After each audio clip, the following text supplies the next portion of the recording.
Технологии меняются, и наш мир меняется с ними.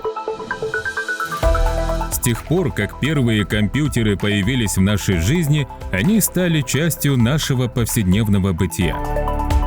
Но в то время, как технологии продолжают развиваться, успевают ли меняться законы? Почему это важно?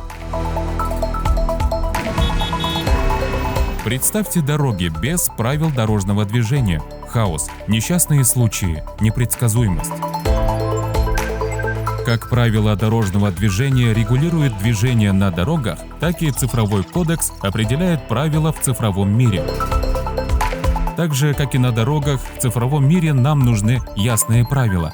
Правила, которые обеспечивают порядок, безопасность и гарантии для всех участников.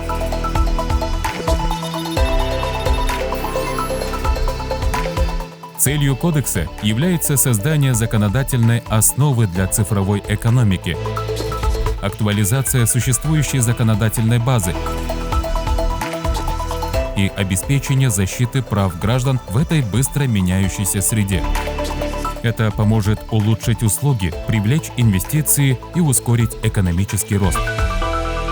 Цифровое законодательство не только обеспечивает порядок в виртуальном пространстве, оно создает платформу для инноваций и привлекает инвесторов. Бизнес получает ясность в вопросах законодательства, что позволяет ему расти и развиваться. Продукция Made in Кыргызстан становится конкурентоспособной на мировом рынке. Для государства это новые рабочие места, рост экономики и улучшение качества жизни граждан.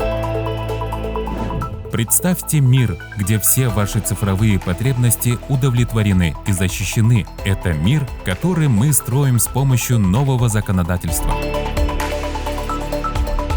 Это не только о возможностях, это о защите. Защите ваших данных, вашей идентичности и ваших цифровых прав. С принятием цифрового кодекса Кыргызстан вступает в новую эру. Мир, где цифровые технологии упрощают жизнь, делают бизнес более инновационным, а государство – открытым и доступным. Это мир новых возможностей и решений для каждого из нас.